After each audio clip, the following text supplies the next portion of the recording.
Welcome to STEM NOLA. My name is Dr. Calvin Mackie, and I'm happy to have you all tuning in.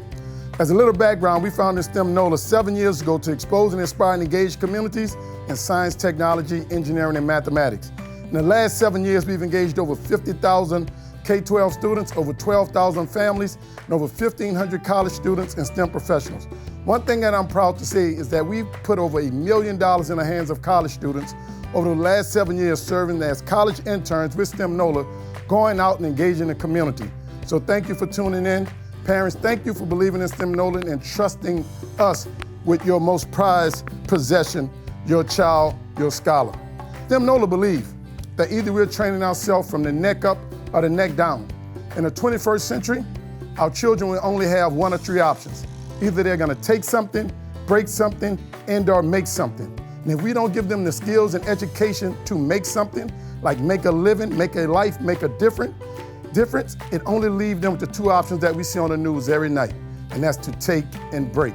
I don't want that for my two children, and I know you don't want that for yours, and that's why we're here today to expose our children to the possibilities of the 21st century. This is my friend. This is Alpha. Alpha is a humanoid. A humanoid is a robot that tries to act like a human. This humanoid has 9 servos and can do pretty much anything physically that a human can do. This is our competitor in the 21st century. Alpha can actually do push-ups.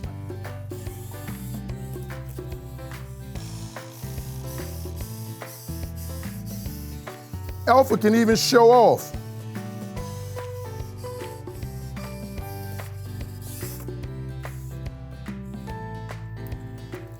And Alpha can even dance.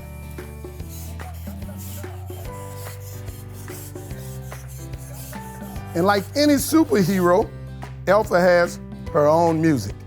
This is the machine. And the automatic machine in the 21st century will displace many workers.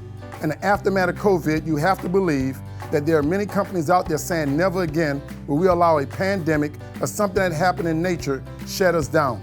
So COVID has exacerbated the possibilities of machines displacing people. If you're competing against Alpha, you will not win. The only way we defeat Alpha is by developing our heart and developing our head, training ourselves from the neck up such that we can control the robots so that the robots will not control us. That's why we're here. That's why STEM NOLA exists. That's why your parents want to make sure that you all participate in events like this so you can know the possibilities of the 21st century. Again, I'm Dr. Calvin Mackie, and I want to say thank you for tuning in. Now let's get busy innovating, creating, and making with STEM NOLA. Thank you.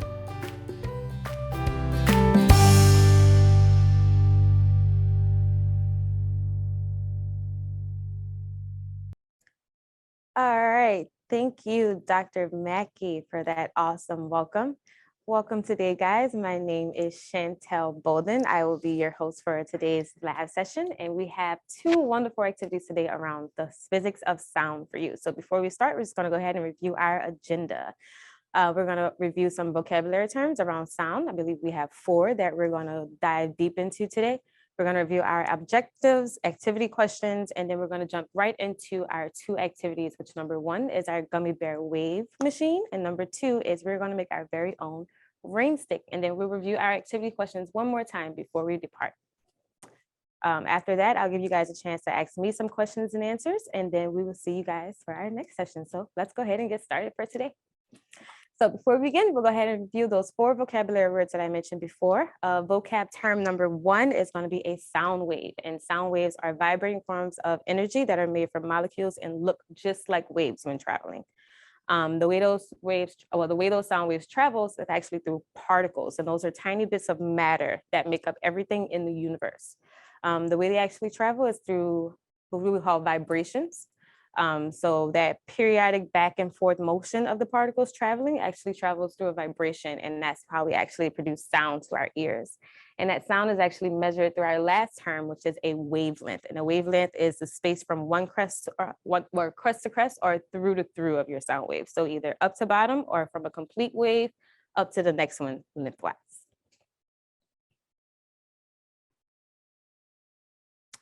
Reviewing our objectives for today. So you are going to understand the meaning in terms of sound wave, particle, vibration, and wavelengths to apply them to a project correctly. You will also learn to make a gummy bear wave sound machine, a sound wave machine, and a rain stick today. But first, we're going to do the gummy bear wave machine. So let's review the science behind that, and then we will jump into our activity and our materials. So questions while we're doing this activity is number one. Sound is a type of energy made of what? So let's keep that in the back of our mind. Like, what is sound made of? Number two is how does sound travel from one place to another? And then finally, what is causing the sound in our final activity, which is the rain stick? And we will pay attention to those based on the structure and how we get moving. So number one, gummy bear sound wave machines. All right, the science behind our sound wave machine is that sound is a type of energy made by vibrations. These particles bump into the particles close to them, which makes them vibrate too, causing them to bump into more air particles. This movement, called sound waves, keeps going until they run out of energy. And your ear is within range of vibrations. You hear the sound. Here we demonstrate how a sound wave looks using gummy bears. So for this experiment, you're going to need 4 materials. You're going to need wooden skewers, pointy or unpointy. Mine are unpointy on the ends for safety measures. We're going to need some really awesome, really good gummy bears, some clear or masking tape. I recommend masking tape, and you're going to need 2 chairs or 2 solid surfaces to measure your track onto. So let's go ahead and get started with assembly. I have already started pre-assembling my gummy bear structures on my skewers, but I will show you guys how you're supposed to do yours. Alrighty, so when assembling your gummy bear skewers, you want to put a gummy bear evenly on both sides of your skewer, just like this. And you want it to be even so we have equal weight distribution on both sides. When doing these, I'm going to make a short track today, but you guys can do a long track if you like, and you're going to end up with tons of skewers with gummy bears on the end. Going back before, like I mentioned, if you see, all of mine are somewhat symmetrical and my gummy bears are nice and even all on the sides in the same position. Once we have our gummy bears aligned with our skewers, we're going to move on to making our track. And this is where your masking tape comes in. So to make our track, we're going to move these to the side. And we're going to lay out a strip of tape flat on the surface. When creating your track with your gummy bears, you want to make sure that they are perfectly spaced out between each other. So if I start here on my track and place that right in the middle on my tape, my next one, so I make sure they're evenly spaced out, I'm going to put 2 fingers in between each skewer and tape them along the track of my wave machine in a manner like this. That way we have equal weight distribution and we have symmetry along our track. Oftentimes when you're doing your track and your gummy bears and your skewers are uneven or unevenly distributed, you will have some kind of crazy wavelengths going on there. So you want to make sure you get a nice, even flow of wavelengths throughout your gummy bear wave machine. And again, you can do this with as little or as many skewers as you like. I would definitely challenge you guys to make a very long wave machine. I love to see big pulses when we're going to test. But for my space here on tabletop, we're going to make a short one. Couple of other notes when you're making your gummy bear wave machines is the kind of gummy bears or gumdrops that you choose. Some gummy bears are heavier or denser, so you may get bigger pulses, unlike some candy is lighter, so you'll have to give an extra little force to make your pulse. Either way, pick the kind that you actually like to eat, because after you finish experimenting, there is a very tasty treat for you. Alrighty. I'm gonna stretch mine out a little bit more just to fit my tabletop track here. Make sure you check with your parents before you eat all this candy as well. And there we go. To solidify my track, after I have put all of my skewers along the base up top, I'm going to add a secure layer of tape right across the top of my track to make sure nothing falls off when we're pulsing. To do that, we're going to just follow the same line we had before, but carefully making sure that the skewers are nicely tight and pressed in between my track.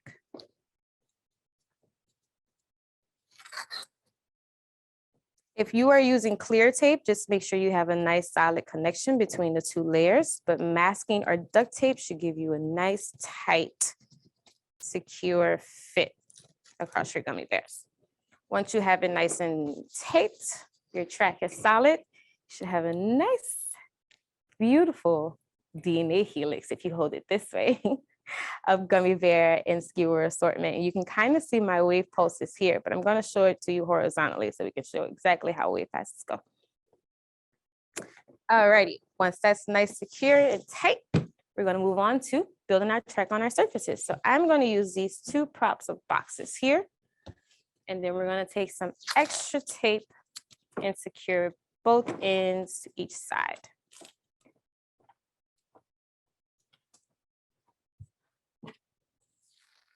If you need assistance from your parents, if you're using a chair or a counter, if you need an extra set of hands, please do not hesitate to ask.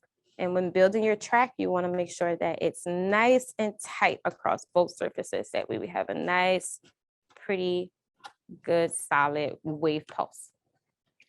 All right, stretch mine out. It's nice and tight. And as you guys can see how symmetrical and even my wavelengths are between my gummy bears, I'm going to go ahead and test mine out. To test your pulse out, you want to do two different types of pulse testing. One small, we're going to do three, small, medium, and large. And you can see how fast the waves travel across the track and how big the actual wavelengths grow or how small they are. This actually is related to how loud sound is received to your ears. So smaller wavelengths produces smaller noise, and then bigger wavelengths produces louder noises. If I take my hand here and just do a nice small pulse, you can kind of see a little bit of a wavelength travel through my wave here. If I do a medium one, just take it down a little bit and let it go. Maybe a little more, maybe not. But if I did a big, nice pulse here, we get some nice vibrations going on. You can also stretch it from any point in the middle, and you should get the same ripple effect that you started from one end, traveling all the way across the other. What I challenge you guys to do is I want to see 3 feet of wavelengths. Send us in your videos and your awesome demonstrations of your wavelengths, and we'd love to see how long you can get your pulses going. Keep in mind, the longer your wavelengths, the more gummy bears you need. So have fun with that experiment. All righty, we are going to move on to activity number 2.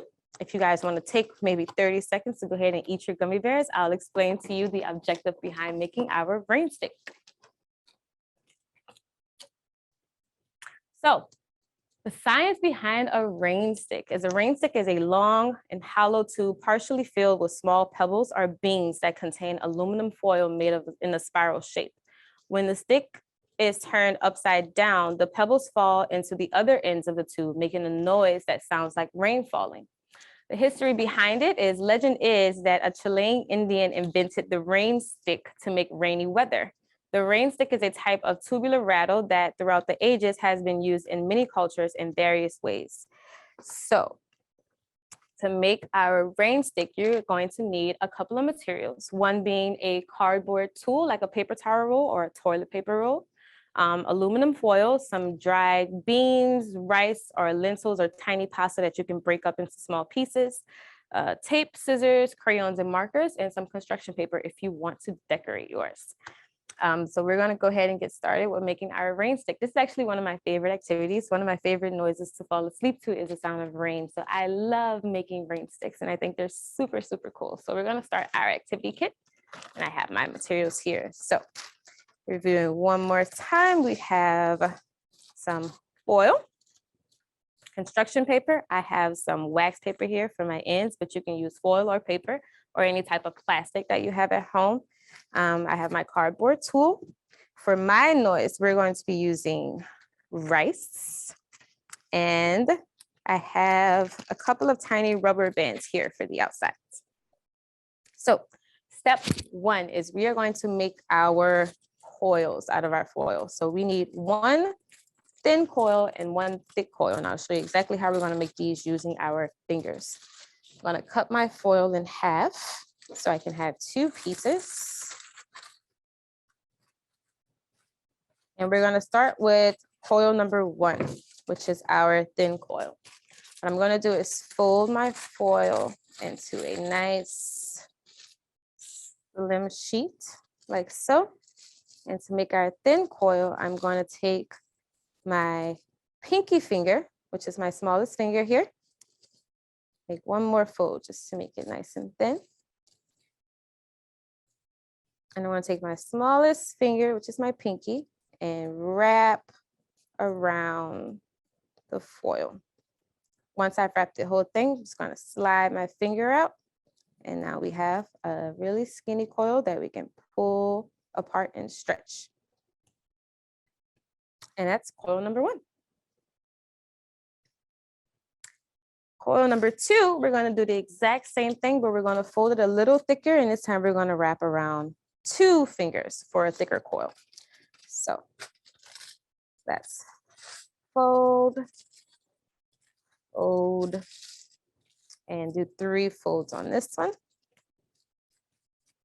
And then wrap around 2 fingers for a bigger coil. Once you have that coil, we want to do the same as before and stretch it out. So you want to have big loops on one and then smaller loops on the other, like so. All right. Next, we're going to take our cardboard tube and you're going to insert the foil into the cardboard. We want to do 1 and then 2. And what this is going to do is actually create the friction on the inside that causes the rain to move and make sound and get trapped when we're tossing it back and forth. Once you have your coils inside, we need to seal off one side of the tube so when we pour in our rice, it doesn't escape from the other end. So that's where I'm going to use my wax paper. And again, you can use plastic, wax paper, any kind of paper you like. You just need to seal off the outer edge of your tube. And whether you want to glue it, tape it, wrap it, however you want to secure it. I'm going to use a rubber band to secure my end.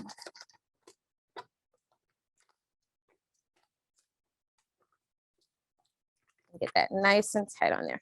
That way nothing falls out our end once we pour in our sound makers, which could be your rice, your beans, or your lentils or thick spaghetti. Alrighty, sit that flat on the surface. And next we're going to add our rice. So if you need a funnel, make sure you grab one, or if you need some assistance with pouring, make sure you ask your parents or an adult so you don't make a quick mess. I am a messy person and I love making messes, but I'm going to do this really neatly for you guys. So we're going to pour in our rice right into the top of our rain stick very carefully. And you can kind of almost hear the little rain noises as they're going in. It sounds so peaceful. And make sure that's all in there. And then we're going to seal off the top of our ring stick. So I have another piece of wax paper here, and I'm going to do a thin piece on the side. We're going to place this on top. And this time I'm going to use my tape to secure the top side.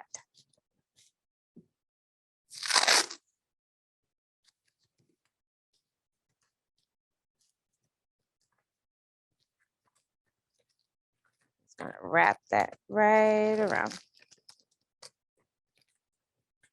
Alrighty, now we have our noisemakers trapped inside. And if you tilt it a little bit, very slowly. You can kind of hear your noise and your weather making. It's beautiful. I love this sound, puts me right to sleep at night, but we're not done yet. Still gonna make it look pretty.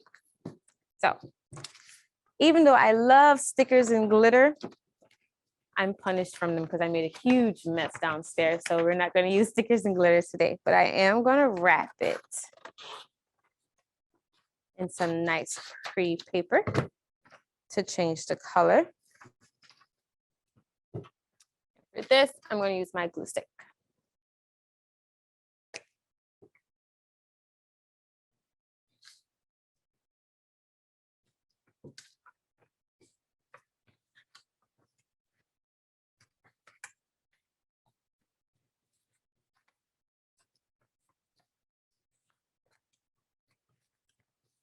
So one piece up top. And then one more.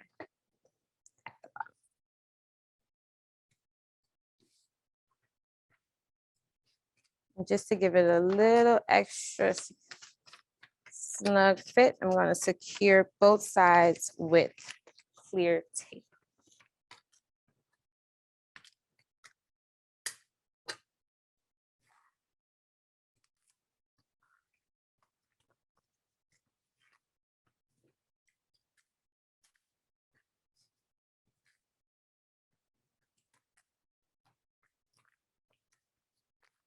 And here is our completed rain stick. These are actually really nice gifts to give away to loved ones. And they're really awesome to collect if you get them from different countries. But to demonstrate our rain stick, you want to do a nice slow turn. You guys can hear mine. Oh, I just love that sound. It's beautiful. It makes me want to go to sleep right now. Love rain sticks. And that's how you make a rain stick, one of our super cool musical instruments that we do here at STEM NOLA. All righty, and that concludes our 2 physics of sound activities today. And we're going to go back and review our questions of the day. So number 1 was, sound is a type of energy made of what? If we can remember, what is the type of energy that sound is made of? Dun, dun, dun. I know it was molecules and particles. So if you guys got that one right, awesome for you. Question number 2 was, how does sound travel from one place to another? And that was in vibrations. If you guys remember that one, sound travels from one place to another through vibrations. And then number 3, what is causing the rain sound in your rain stick? If you haven't noticed before, it's that friction from the rice through the coils, and it makes a super beautiful noise that I absolutely love so much. So good job to you. If you were paying attention, you got all of those correct.